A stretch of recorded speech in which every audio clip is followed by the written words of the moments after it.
비 내리는 오후 시간을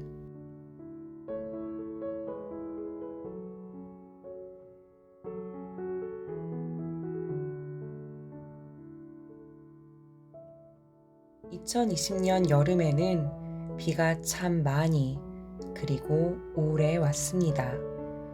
비가 계속 오면 좀 지루하기도 합니다. 하지만 빗소리를 싫어하는 사람은 별로 없을 것입니다. 이유는 잘 모르겠지만 빗소리는 아무리 들어도 질리지 않습니다.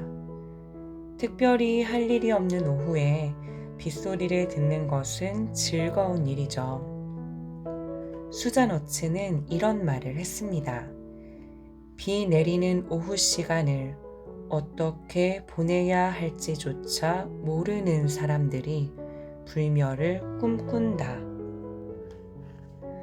빗소리는 좋지만 갑자기 비가 오면 예정된 일정이 취소되기도 합니다. 빗소리를 들으면서 창밖으로 떨어지는 빗방울에 통통 튀는 나뭇잎을 보면서 멍하게 있는 것도 좋지만 계속 그러고 있을 수는 없죠. 무엇인가를 해야 할 텐데요. 무엇을 해야 할까요? 내가 진짜로 하고 싶은 일이 무엇인지 알아내는 두 가지 방법이 있습니다. 두 가지 방법 모두 일단 자기 자신을 잘 관찰하는 것에서 시작합니다. 하나는 정말 바쁠 때 반드시 해야 할 일이 아닌데도 내가 꼭 하는 일이 있는지 살펴보는 것입니다. 눈코뜰 사이 없이 해야 할 일이 돌아가고 있는데도 내가 꼭 챙겨서 하는 일이 있다면 그 일은 내가 정말 원하는 일일 수 있습니다. 또 다른 방법은 내가 해야 할 일이 없을 때 빈둥거리지 않고 내가 찾아서 하는 일이 있는지 생각해 보는 것입니다.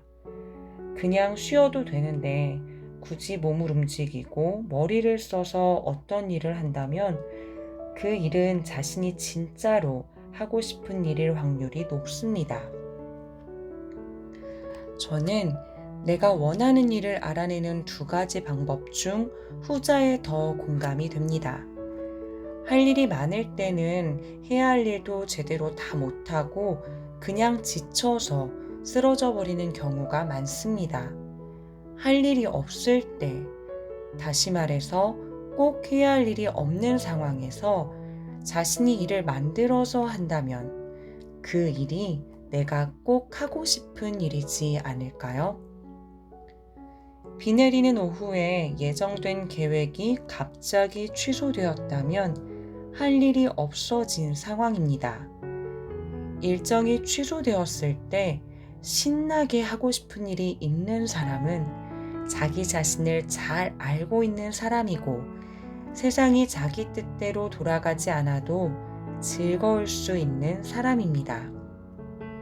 혼자만이 아니라 다른 사람과 같이 할 수 있다면 그 사람에게도 기쁨을 줄 수 있는 사람이고요. 우리는 오래오래 살고 싶어 하지만 삶의 시간을 어떻게 보내야 할지에 대해서는 잘 모를 때가 많습니다. 사람은 살기 위해서 사는 것이 아닙니다. 사는 것 자체가 인생의 목표가 될 수는 없습니다. 30년을 살아도 불꽃 같은 삶을 사는 사람이 있고 100년을 살아도 별 의미 없이 시간을 보내는 사람이 있습니다. 불멸을 꿈꾸는데 시간을 쓰지 말고 비 내리는 오후에 무엇을 할지 미리 생각해 놓읍시다. 오늘도 좋은 하루 되세요. 오늘도 초아.